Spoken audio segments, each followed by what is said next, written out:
The room is dark. Not dim, dark. In a basement workshop beneath a London side street, Michael Chen is heating glass over an open flame. The tube glows orange, then white. Then it begins to soften. He bends it, slowly, precisely, following a pencil line drawn on paper beneath the flame. The curve must be perfect. One crack, one bubble, one uneven wall, and the whole piece is ruined. This is neon bending, the craft of shaping light with fire and glass. Michael is 71. He's been doing this since he was 16. There are maybe 5 people left in Britain who still know how. Neon signs were never made in factories. They were made in workshops, small rooms, dark so you could see the glow when you tested the gas. Every sign was custom, hand-bent, one tube at a time. The glass comes in straight lengths, 4 feet, 5 feet, sometimes 6, clear borosilicate, thin-walled, fragile. You heat a section over the burner until it's soft enough to bend. Not molten, not drooping, just soft. Then you shape it. Letters, logos, arrows, stars, whatever the client ordered. You draw it full size on paper first, Michael says.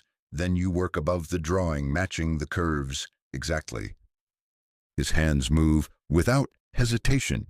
He's bent this letter, a capital R, maybe 1,000 times. But each one is slightly different.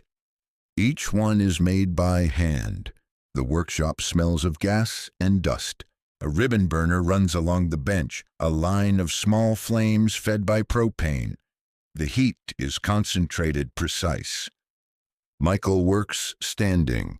The glass tube rests on a wooden cradle, rotating as he heats different sections. He wears no gloves. You have to feel the temperature, he says. Gloves make you slow. Slow makes mistakes. His fingers are scarred. Small burns, healed cuts from broken glass.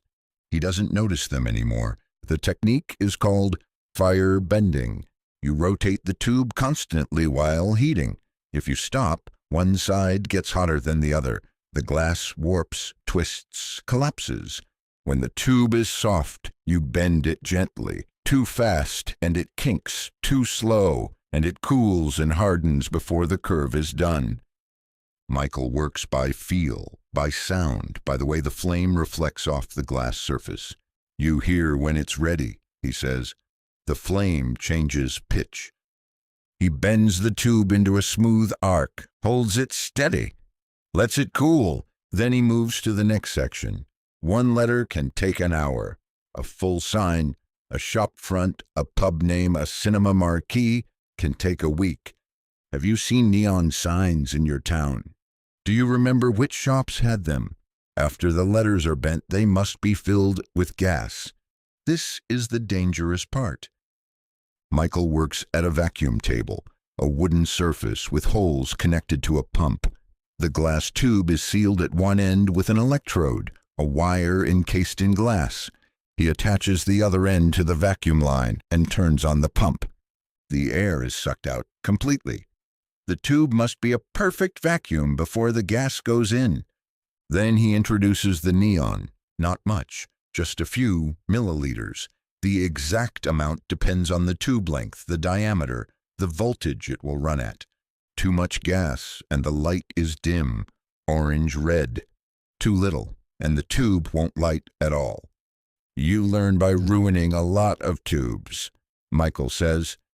He learned by ruining a lot of tubes. Neon doesn't always glow red. Pure neon gas glows red-orange. But if you want blue, you use argon with a drop of mercury. Green uses argon with a phosphor coating inside the tube. Yellow is helium mixed with neon. White is the hardest. It requires precise gas mixtures and phosphor-coated glass. The color depends on the gas, the glass coating, and the voltage. Michael knows the chemistry by heart. He doesn't use charts anymore. After 50 years, you just know, he says. Once the tube is filled and sealed, it must be tested. Michael connects it to a transformer, high voltage, 15,000 volts, but low current, enough to ionize the gas, not enough to kill. He flips the switch. The tube glows. Red, bright, steady. He watches for dark spots, flickering, uneven color, any sign that the gas pressure is wrong or the seal is leaking. If it's perfect, it will glow like this for 50 years, maybe longer. Neon signs defined British cities for half a century. Piccadilly Circus, Soho, Leicester Square. Every theater, every cinema, every dance hall had neon. The signs were landmarks. You met people under the neon at certain corners. You knew your neighborhood by which signs were lit. Michael's father made signs for the West End in the 1950s and 60s. Theaters, clubs, shops that stayed open late. Back then we had 6 people working here, Michael says. We couldn't keep up with orders. By the 1980s, it was just Michael and his father. By the 1990s, just Michael. Now, most days, it's just Michael and the silence. The decline came slowly, then all at once.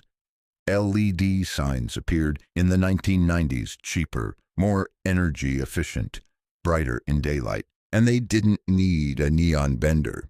You ordered them online. They arrived flat-packed. You plugged them in. No craftsmanship, no fire, no glass, just plastic and circuit boards. LEDs are fine for what they do, Michael says, but they're not the same. Neon has warmth, depth. The light comes from ionized gas, not diodes. It glows instead of shining. You can see the difference, but most people don't care about the difference. If you've seen neon signs, where were they? Do you remember what they looked like at night? The knowledge is specific.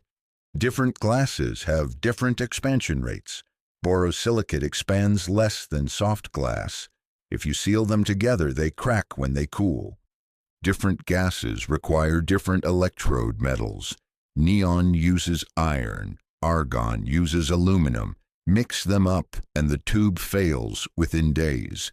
Different bends require different heating times. A tight curve needs more heat. A gentle curve needs less. Too much heat and the glass gets thin and weak. Michael learned all this through apprenticeship. He started at 16, sweeping floors and washing tubes. His father wouldn't let him touch the burner for a year. He said I had to learn to see the glass before I could bend it, Michael says. Michael's son didn't want to learn. He works in IT, makes more money, doesn't come home with burns on his hands. Michael understands. But it means the knowledge stays with him. On a Tuesday evening in November, Michael is finishing a sign.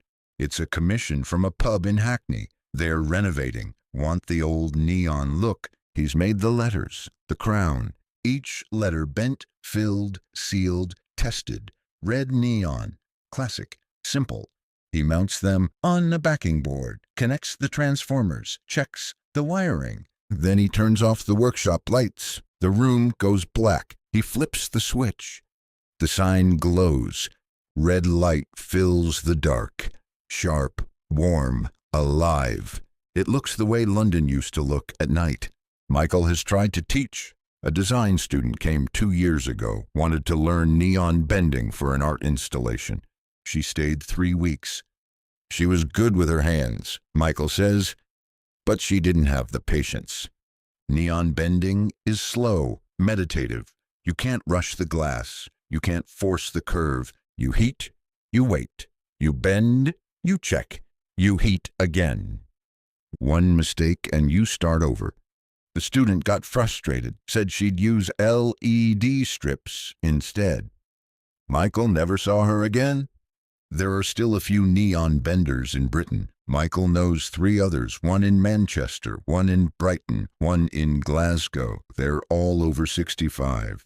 None of them have apprentices. Most of their work now is repair, old signs breaking down, heritage projects, museums wanting authentic neon for period displays. The new work is rare. We get calls from filmmakers sometimes. Michael says. They want a 1950s street scene. They need real neon for authenticity. He makes it for them, then it's used for one scene and stored in a warehouse. Do you think crafts like this should still be taught? Or should we let them fade with the technology they served? Tell us what you think. This is not nostalgia. LED signs are better in most ways. They use less power. They last longer. They're brighter in daylight. They don't contain mercury or use high voltage. But neon had something LEDs don't. Warmth, character, the feeling that someone made this with their hands. When you looked at a neon sign, you knew a person bent that glass, mixed that gas, sealed those electrodes. It wasn't printed, it wasn't manufactured. It was crafted, and craft carries memory. Michael works until evening. Then he turns off the burner, covers the unfinished tubes, unplugs the transformers. The workshop goes dark again. Tomorrow he'll return for as long as he can. Under this video there's a subscribe button. It's a small action, but it helps document trades that are still alive, even if only quietly, if craftsmanship still matters to you, if knowledge carried in hands feels worth remembering. Subscribing simply means you want these stories recorded while they still can be. And before you leave, tell us where you're watching from. Have you seen neon signs in your city? Do you remember shops that used them?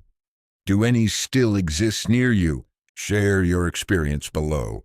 That's how this knowledge stays visible.